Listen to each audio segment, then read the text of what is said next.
오늘 말씀은 마태복음 11장 2절로 6절까지입니다. 다 같이 읽겠습니다. 시작. 요한이 옥에서 그리스도께서 하신 일을 듣고 제자들을 보내어 예수께 여짜오되 오실 그이가 당신이 오니까 우리가 다른 일을 기다리오리까. 예수께서 대답하여 이르시되 너희가 가서 듣고 보는 것을 요한에게 알리되 맹인이 보며 못 걷는 사람이 걸으며 나병 환자가 깨끗함을 받으며 못 듣는 자가 들으며 죽은 자가 살아나며 가난한 자에게 복음이 전파된다 하라. 누구든지 나로 말미암아 실족하지 아니하는 자는 복이 있도다 하시니라. 아멘. 하나님의 말씀입니다.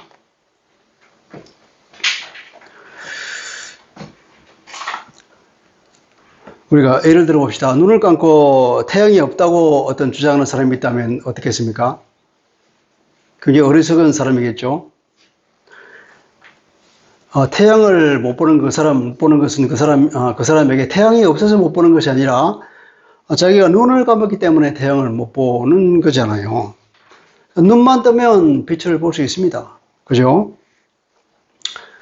이와 같이 많은 사람이 예수를 믿지 못하는데 그 이유는 예수에 대한 증거가 부족해서가 아니라 자기 생각을 닫아놓았기 때문입니다. 우리는 살아가면서 때로 믿음이 흔들릴 때가 있습니다. 그때는 어떻게 되냐면은 이 믿음의 걸림돌을 제거해야 됩니다. 그런데 무엇이 우리의 믿음의 걸림돌일까요? 오늘 말씀은 세례 요한에 관한 이야기 한 토막인데 이 말씀으로부터 우리가 주님이 주시는 교훈을 받고자 합니다. 우선 요한의 믿음을 한번 봅시다. 요한복음 1장 29절에는 이렇게 말씀을 하고 있습니다. 이튿날 요한이 예수께서 자기에게 나오심을 보고 이르되 보라 세상 죄를 지고 가는 하나님의 어린 양이로다. 세례 요한이 이런 선언을 했습니다. 그리고 이어서 32절부터 34절은 이렇게 말씀합니다. 요한이 또 증언하여 이르되 내가 봄에 성령이 비둘기같이 하늘로부터 내려와서 그 위에 머물렀더라. 세례 줄 때 그랬잖아요. 요한이 보았던 겁니다. 그러면서 나도 그를 알지 못하였으나 나를 보내어 물로 세례를 베풀라 하신 그이가 나에게 말씀하시되 성령이 내려서 누구 위에든지 머무는 것을 보거든 그가 곧 성령으로 세례를 베푸는 이인 줄 알라 하셨기에 내가 보고 그가 하나님의 아들이심을 증언하였노라. 하나님의 어린 양이라고 증언하였고 하나님의 아들이라고 증언했습니다.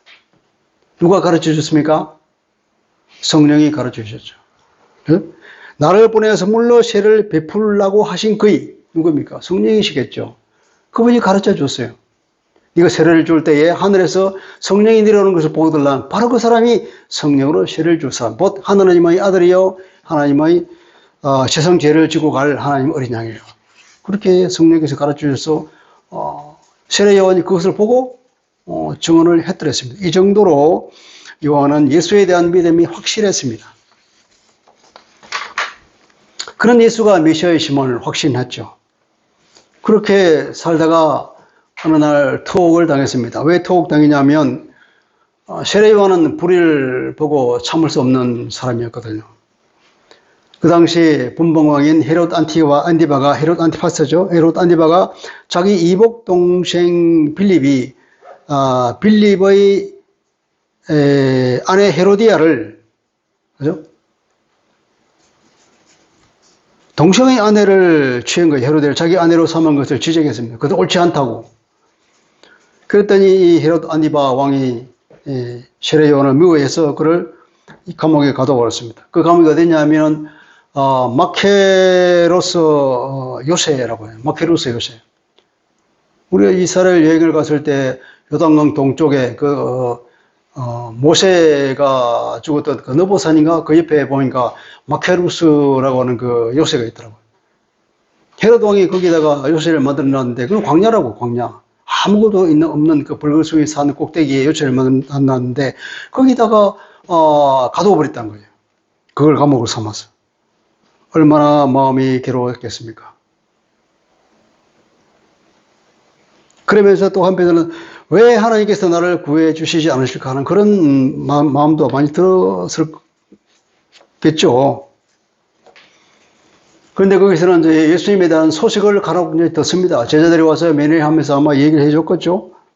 그런데 예수님은 자기가 생각한 메시아였는데 메시아로서의 일을 안 하는 것 같아요. 그러니까 이스라엘의 주류인 제사장, 바리새인, 서기관, 장로들의 배척을 당했습니다. 그들이 예수님을 싫어했거든요. 사사건건 예수님 그들과 갈등을 일으키고 있습니다.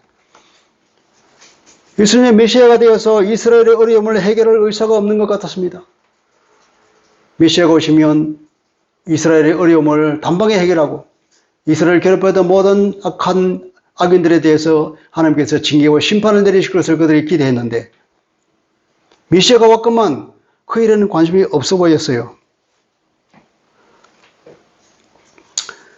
이스라엘을 구출하고 그들을 압제한 로마를 심판해 주시기를 메시아를 통해서 기대하는 것은 모든 이스라엘 사람들이 생각하는 바였습니다. 그러니까 세례 요한도 예외는 아니었겠죠. 그런데 예수님은 죄인들과 소외계층들만 어울려 다니면서 예수님이 하는 일이라고 해서 그건 뭡니까? 자기들이 생각하는 메시아의 사역과는 전혀 관계없는 복음을 선포합니다. 그리고 말씀만 가르칩니다. 그리고 가는 곳마다 귀신을 쫓아내고 사람들을 치유합니다. 그러니까 예수님이 하는 일은 회복의 사역이에요. 회복 사역. 그것은 곧 구원 사역이요, 그 구원은 이 범위가 이스라엘에 한정된 것이 아니라 온 세계적인 것이었고 그것은 하나님의 관점에서 보면 전 우주적인 것이었습니다. 세례 요한은 이런 예수님의 사역을 이해할 수 없었던 것입니다. 자기의 기대와는 전혀 다른 행동을 하기 때문에 그 예수님의 행동을 이해할 수 없었고 그것이 무슨 의미인지 파악하지 못했던 것이에요. 또 하나 자기의 어려움도 돌아보지 않는 아무 관심이 없는 것처럼 보였습니다. 얼마나 서운했겠습니까? 저라면 그랬겠어요. 세례 요한은 그 세례를 통해서 예수님이 이스라엘에 대비를 했는데 또 자기가 예수에 대해서 사람들에게 그렇게 증언을 확실하게 했는데 정작 예수는 자기에게 아무 관심이 없는 듯이 보였다 이 말입니다. 그런데 이분이 메시아라면 과연 그럴까 하는 생각이 요한의 마음에 들었지 않겠습니까? 말하자면 예수님의 사역은 세례 요한의 기대와는 너무나 달랐던 것입니다. 그래서 제자들을 보내서 직접 물어보기로 했습니다. 제자들을 보내서 물었죠. 뭐라고 했습니까? 오실 그분이 당신입니까? 그렇지 않으면 우리가 다른 분을 더 기다려야 합니까? 무슨 말입니까? 당신이 메시아입니까? 아닙니까? 이렇게 단도직입적으로 묻는 거죠. 여기에 대해서 예수님은 직접적인 답변을 안 해주십니다. 우리 이렇게 말씀합니다. 4절에 나와 있잖아요. 너희가 가서 듣고 보는 것을 요한에게 알리라. 증언하라는 겁니다. 그러니까 실제로 너희들이 듣고 보는 것을 요한에 가서 증언해라. 무슨 일이 일어나고 있습니까? 그때 열심히 많은 사람들이 몰려왔잖아요. 맹인이 보며 못 걷는 사람이 걷고 나병이 깨끗함을 받으며 또 못 듣는 자가 듣고 죽은 자가 살아나고 가난한 자의 복음이 전파된다고 하라.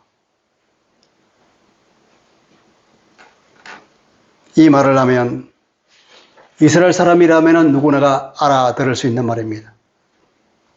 이 말이 무슨 말이냐면 앞으로 메시아가 오시면 할 일이라고 성경에 예언되어 있는 얘기입니다. 이사야 35장 5절 6절입니다. 하나님께서 이스라엘을 구축하고 보복하실 그때에 대해서 말씀하시기를 이렇게 말합니다. 그때에 맹인의 눈이 밝을 것이고 못 듣는 사람의 귀가 열릴 것이며 이건 사실 영적인 말이에요. 이사야가 받은 사명이 이스라엘 사람들의 눈을 멀게 하고 귀를 멀게 해서 하나님 하신 말씀이 무슨 뜻인지 모르게 해서 구원 못 받게 하라고 하는 그것이 이사야의 사명이었거든요. 그런데 또 하나님께서는 이제 구원을 이루면서 그것을 풀어주는 거예요. 맹인이 눈이 밝을 것이고 못 듣는 사람이 귀가 열릴 것이고 그때에 저는 자는 사슴같이 뛸 것이고 말 못하는 자의 혀가 노래하리니 광야에 서문이 솟겠고 사막에서 시내가 흐를 것입니다. 모든 것이 완전히 회복이 된다고 하는 하나님의 구원은 온 세계적인 것, 우주적인 것이라면 우주적인. 그래서 온 우주가 다시금 회복되고 하나님의 창조가 다시금 온전해질 것이라고 하는 하나님의 말씀입니다. 그리고 또 이사야 61장 1, 2절은 이렇게 말합니다.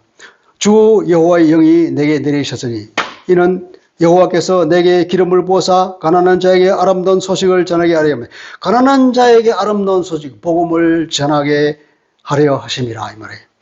나를 보내사 마음이 상한 자를 고치고 포로된 자에게 자유를, 갇힌 자에게 노임을 선포하며, 이게 1절입니다. 2절은 뭐냐면 여호와의 은혜의 해와 우리 하나님의 보복의 날을 선포하여 보던 슬픈 자를 위로하되. 그런데 예수님은 여기서 여호와의 은혜의 해와 우리 하나님의 보복의 날을 선포한다는 이 2절은 인용을 안 하십니다. 왜 그렇게 말이 길어서 그랬습니까? 다보니 예수님은 의도적으로 2절은 인용을 안 하셨습니다. 1절까지만 인용하셨어요. 이 1, 2절이 뭐냐면은 메시아가 오셔서 할 일이라고 하나님께서 이사야를 통하여 예언을 주신 말씀인데 예수님께서는 1절까지만 말씀하신 거예요. 그러면서 예수님은 어찌 보면 세례 요한에게 은근히 책망하시는 얘기입니다. 네 생각이 중요하냐? 아니면 하나님의 말씀이 더 중요하냐? 이렇게 묻는 거예요. 이사야 35장 5절 6절을 인용하면서, 혹은 이사야 61장 1절을 인용하면서 하신 말씀이, 이 하나님의 말씀이 더 맞냐? 아니면 네 생각이 더 맞냐? 이렇게 세례 요한에게 책망하는 투로 말하는 거죠. 제발 좀 바르게 깨달으라고. 그러면서 6절에 뭐라고 합니까? 누구든지 나로 말미암아 실족하지 아니하는 자가는 복이 있도다 하시니라. 복이 있도다는 것은 복되도다 하는 거예요. 예수님께서 산상수훈을 하실 때 복되도다 하는 그 팔복을 선언할 때 그 복을 얘기하는 겁니다. 복되도다. 어떤 사람이 복이 있습니까? 나 때문에 실족하지 않는 사람, 너 걸려 넘어지지 않는 사람, 그러니까 나에게 걸려서 넘어지지 않는 그 사람은 복되도다. 그 복되도다는 것은 천국에 들어간다 이 말이에요. 천국에 들어가는 그 복을 누리는 사람이다. 어떤 사람이 나 때문에 넘어지지 않는 사람, 나에게 걸려 넘어지지 않는 사람. 이 말은 또 어디에 나오는 말이냐면 이사야 8장 13절 15절, 이사야 26장 28장 16절에 하나님이 말씀하신 그것을 예수님이 인용하신 거예요. 이사야 8장 13절 15절에 이렇게 말합니다. 하나님 말씀을 믿지 못하는 아하스 왕과 이스라엘을 두고 한 말입니다.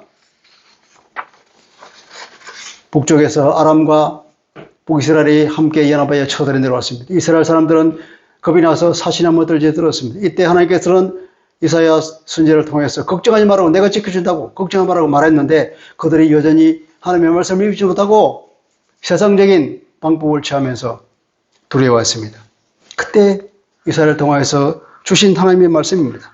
만군의 여호와 그를 너희가 거룩하다 하고 그를 너희가 두려워하며 무서워할 자로 삼아라. 누구를 두려워하라고요? 하나님을 두려워하는 거죠. 세상 사람을 두려워하는, 강대국을 두려워하지 말라는 거예요. 그러면서 그가 성소가 되시리라. 하나님의 성소. 그러나 이스라엘의 두 집에는 걸림돌과 걸려 넘어지는 반석이 되실 것이며 예루살렘 주변에는 함정과 올무가 되게 되시리니 많은 사람들이 그로 말미암아 걸려 넘어질 것이고 부스러질 것이며 덫에 걸려 잡힐 것이니라.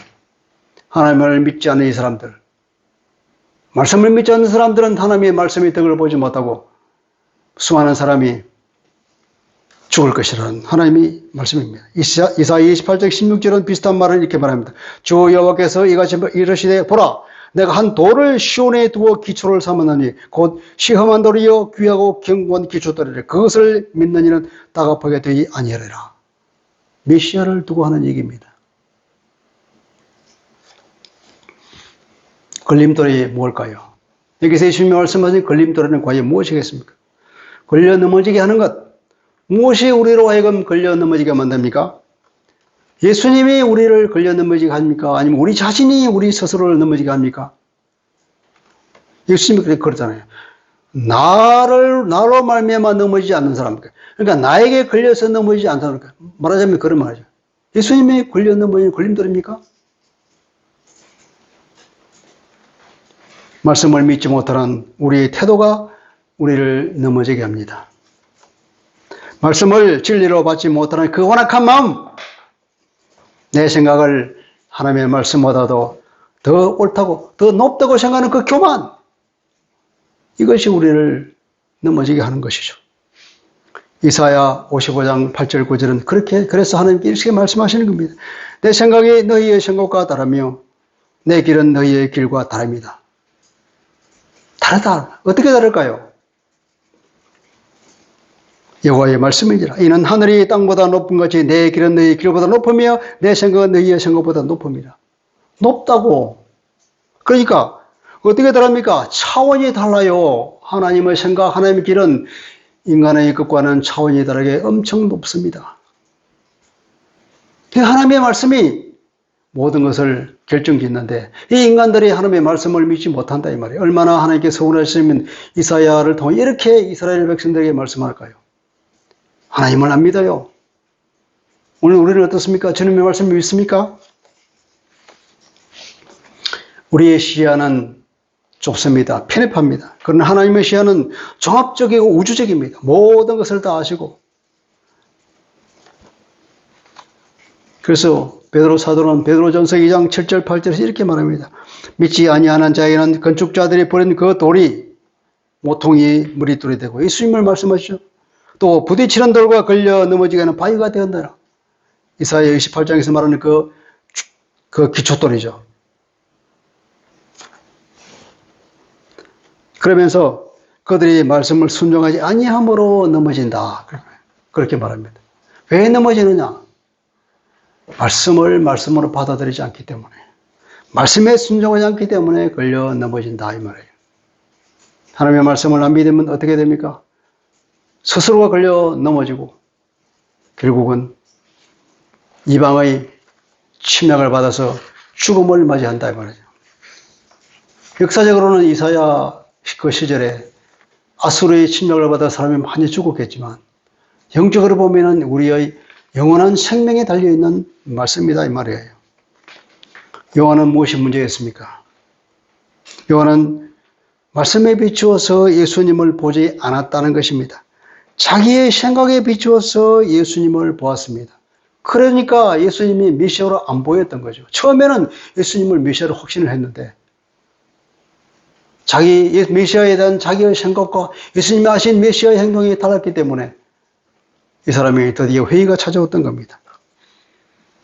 그래서 2절에 보니 그리스도께서 하신 일을 듣고 자기 생각과 너무 달라서 의심을 가졌던 거죠. 성경에 예언된 메시아의 사역과 하나님 예수님 하신 그 일을 서로 비교해 보면은 예수님이 메시아라는 걸 알 텐데 뭐가 비교했어요? 자기 생각과 비교한 거예요. 자기의 선입견과 비교했던 것입니다. 자기들의 고정관념과 이해관계에서 생각했던 것입니다. 인간의 눈은 항상 비어 있습니다. 잘 못 봐요. 그들은 메시아를 심판자라고 생각했습니다. 성경이 그랬잖아요. 이사야 61장 1절 2절에 보면은 보복을 행하시는 그분, 모든 심판을 행하시는 그분 동시에 나오거든요. 그러니까 이스라엘의 회복과 앞제의 달에 심판을 하신 그분을 메시아로 행했는데 예수님은 어째서 앞쪽 61장 1절만 하는 거예요. 예수님은 심판주로서의 사역은 하지 않으셨습니다.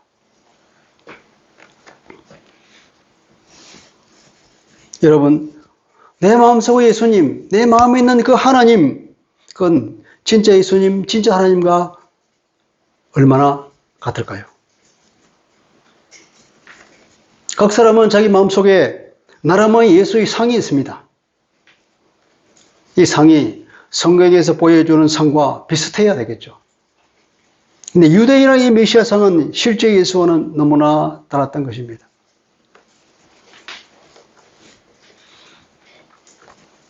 예수님은 61장 2절의 보복, 즉 심판은 의도적으로 인용하지 않았습니다. 예수님은 초림의 시대에는 이 일은 안 하실 것이라는 말씀이죠. 이 보복의 사역은 예수님의 재림 때 하실 것입니다. 요한복음 12장 47절은 이렇게 구체적으로 예수님 말씀하십니다. 사람이 내 말을 듣고 지키지 아니할지라도 내가 그를 심판하지 아니하노라. 심판 안 해요. 내가 온 것은 세상을 심판하려 함이 아니요 세상을 구원하려 함이로다. 구원과 심판의 두 사역이겠다 그러면 예수님은 초림 때에 구원의 사역을 위해서 오셨지 심판의 사역을 하려고 오신 것이 아니라고 스스로 확실하게 말씀을 하시는 거예요. 그리고 48절에 이렇게 말합니다. 심판은 언제 하냐?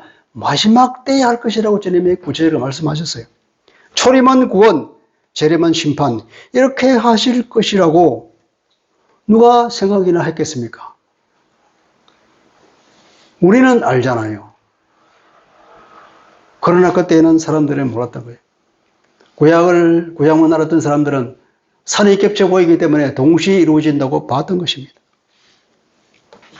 우리는 인간적 지식과 판단력으로 예수님 혹은 하나님의 말씀을 이해하려고 합니다. 이것이 인간의 한계죠. 그러면 우리는 이것이 걸림돌이 되어서 넘어지게 되는 것입니다. 예수를 어떻게 봅니까? 하나님 훌륭한 선생으로 봅니까? 여러 사람의 말 때 세계 4대 생긴 중 한 사람입니까? 이스라엘 사람들이 보기에 한 선지자입니까? 그것은 겉보기로 판단하는 겁니다. 그런 것도 성경적 관점이 없는 사람의 눈에 그렇게 보일 뿐이죠. 우리는 하나님의 말씀을 어떻게 이해합니까? 하나님의 말씀을 내 생각으로 재단하면은 진리를 듣지 못합니다.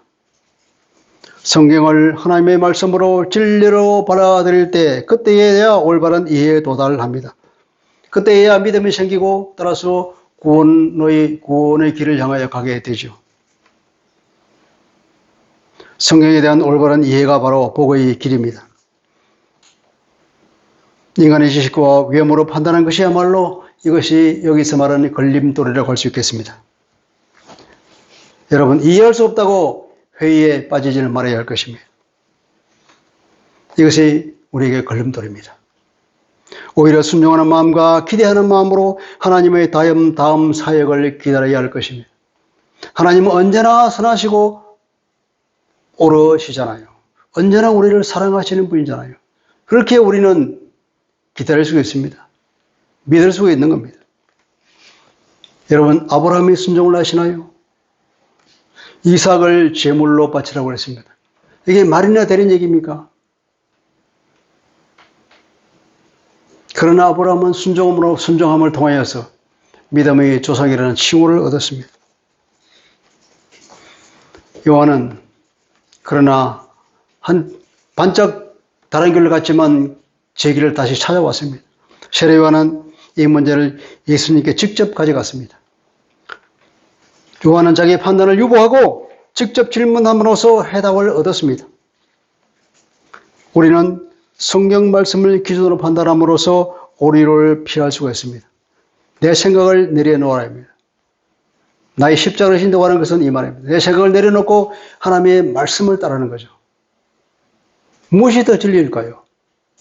세상 모든 것은 없어지더라도 하나님의 말씀은 1.1을 떨어지지 아니할 것이라고 주님이 말씀하셨듯이 하나님의 말씀이야말로 진리 중에 진리요, 실제 중에 실제요.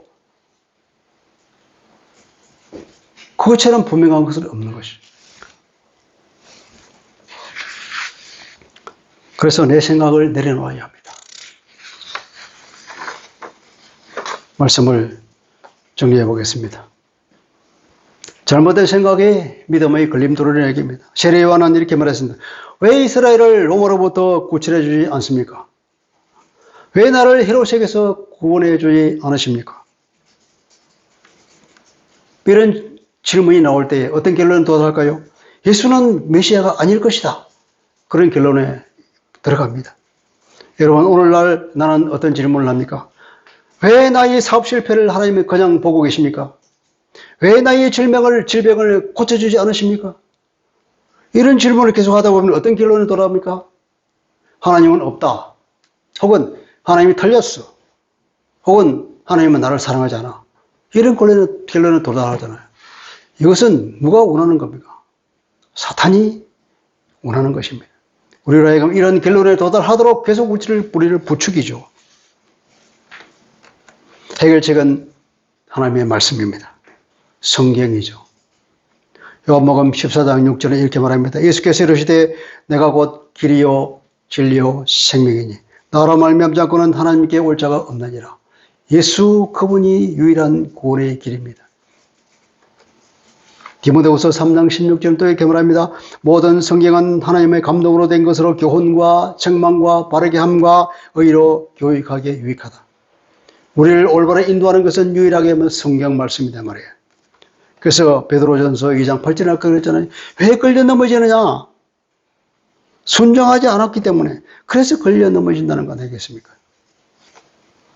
우리가 말씀을 하나님의 말씀으로만 받고 그것을 진리로 삼아서 순종만 한다면 이런 일은 절대로 일어나지 않죠. 여러분, 우리가 구약에서 나만 장군의 나병치유를 우리 사건을 알죠. 아람의 장군 나아만은 엘리사에게 고침을 받으러 왔습니다. 근데 왔는데 나아만은 자기 생각이 있었죠. 가면 자기가 적어도 아람의 왕의 신임을 받는 사람이니까 그가 아주 정중하게 나와서 자기를 대우해주며 아주 진중하게 손을 뻗어서 자기 머리에 안수하고 열심히 온 힘을 다해서 기도해 줄 거라고 기대했을 겁니다. 그런데 엘리야가 코빼기도 안 보였어요. 오히려 저기 사원을 보내가지고 뭐라 그럽니까? 저기 요단강에서 몸 7번 담갔다 나와. 그러면 나을 거다. 그 말하고 그 땡이에요. 나만이 생각했던 그 엘리야의 모습과 현재 일어나고 있는 엘리야의 이 말이 얼마나 서로 달랐습니까? 나만이 화가 버럭 났습니다. 무엇이 문제일까요? 요단강이 문제가 아니라 나만의 생각이 문제였던 것입니다. 자기 생각을 내려놓고 순종하니까 그가 깨끗이 나았다는 걸 우리가 성경을 통해 알죠. 많은 사람이 실족하는 것은 예수님 때문이 아니라 우리의 잘못된 생각 때문이라는 겁니다. 예수님은 이 땅에 와서 어떤 사역을 하셨습니까? 심판 사역을 했습니까? 구원 사역을 했습니까? 그분은 구원 사역을 하셨어요. 어떤 구원입니까? 세상에 속한 것을 줄이고 오신 분이 아니에요. 하늘에 속한 것을 줄이고 오셨다는 거예요. 그런데 우리는 예수님을 통하여 세상에 속한 것을 얻으려고 얼마나 많은 노력을 하고 있습니까? 요한복음 18장 36절에 이렇게 말합니다. 예수님이 빌라도하고 대화하는 내용입니다. 예수께서 대답하시되 내 나라는 이 세상에 속한 것이 아니니라. 만일 내 나라가 이 세상에 속한 것이었더라면 내 종들이 싸워 나로 유대인들에게 넘기지 않게 하였으리라. 이제 내 나라는 여기에 속한 것이 아니니라. 예수님의 말씀입니다. 우리는 물질, 건강, 성공 이런 세상적인 것들은 하늘의 것을 주기 위한 방편으로만 주님이 사용하십니다. 하나님께서는 그것을 우리에게 주기도 하고 빼앗기도 합니다. 줄 때도 하늘의 것을 주기 위해서 주는 것이고 빼앗을 때도 하늘의 것을 주기 위해서 빼앗는 것입니다. 그것이 궁극적인 목적은 아니에요. 목적이 뭡니까? 하늘의 것, 구원을, 영적인 유익을 우리에게 주기 위한 이 물질인 것은 그것을 우리가 사용하는 것이지 그것이 목적이 아니라는 거예요. 그런데 우리는 어디에 목적이 있습니까? 보통의 경우에는 세상의 것에 우리가 목적을 두고 있는 경우가 얼마나 많습니까? 우리는 이것을 깊이 깨달아야 할 것입니다. 여러분, 요한은 그래가 어떻게 됐습니까? 예수님께서 그를 살려주셨나요? 하나님 그것을 빼주셨나요? 결국 그는 참소형을 당했습니다. 하나님이 실수하셨습니까? 그는 아마 더 살기를 바랐을지는 몰라도 하나님은 그가 이제 사명을 다했어. 그러니까 더 좋은 것을 주기 위해서, 하늘의 것을 주기 위해서 빨리 불려 올라가신 것이라고 저는 해석합니다. 여러분, 사업 실패를 통해서 혹은 길고 긴 질병의 고통을 통해서 내가 하나님을 만났다면 그처럼 큰 복이 없지요. 그러나 반대로 내 사업이 너무나 잘 되었어. 혹은 내 몸이 너무나 건강해서 하나님을 찾을 시간이 없어. 그리고 영적인 것에 생각할 기력도 없어. 그런 것을 가질 관심도 어떤 관심을 가질 이유도 없어. 그래서 결국은 지옥에 간다면 이처럼 큰 불행도 없겠죠. 그 사람은 부자가 되는 것, 사업이 잘 되는 것, 몸이 건강한 그것이 이 사람의 궁극적으로는 저주가 되었다고 볼 수 있겠죠. 오늘 이 말씀 우리에게 잘 적용했으면 좋겠습니다. 나에게 믿음의 걸림돌이 무엇이 있겠습니까? 나는 예수님을 나의 하나님으로 나의 주인으로 생각하고 있는가? 아니면 나의 손을 들어주는 알라딘의 램프 정도로 생각하고 있습니까? 나의 질병 때문에 하나님을 원망한 적이 있습니까? 나의 사업 실패를 그냥 보고 계시는 하나님을 원망한 적이 있습니까? 이것들은 내 믿음의 혹은 내 인생의 걸림돌입니다. 우리 이것을 다 제거해야 됩니다. 그래야 우리가 모든 사건들을 말씀에 비추어서 판단하고 그 사건의 이면에서 일하시는 주님의 손길을 보는 믿음의 눈과 순종의 마음을 가졌으면 좋겠습니다. 이렇게 되기를 주님의 이름으로 축복합니다. 하나님 아버지, 오늘 세례 요한이 예수님이 하는 행동과 자기가 마음속에 그리고 있는 메시아상을 비교했을 때 너무나 달라서 정말 그분이 메시아인가를 한때 의심한 적이 있습니다. 이것을 통하여서 우리가 우리 마음에 이 믿음의 걸림돌이 무엇인지를 보게 됩니다. 내 마음에 생각하고 있는 것과 하나님의 말씀과 무엇이 중요한 것을 우리가 깊이 깨달아야 할 것입니다. 내 마음속에 있는 생각이 아니라 바로 하나님께서 말씀하시는 하나님의 말씀, 진리의 말씀, 성경 말씀을 의지할 때에 우리가 이런 걸림돌에 넘어지지 않을 줄 믿습니다. 주님께서 친히 말씀하셨습니다. 나로 인하여서 걸려 넘어지지 않는 그가 복되도다 하였습니다. 우리는 모두가 다 이런 걸림돌을 제거하고 오직 믿음의 눈으로 하나님의 말씀을 이어야해서 순종하는 믿음으로 모두가 다 하나님 앞에 복된 자녀가 되는 은혜를 얻게 하여 주옵소서. 예수 그리스도의 이름으로 기도합니다. 아멘.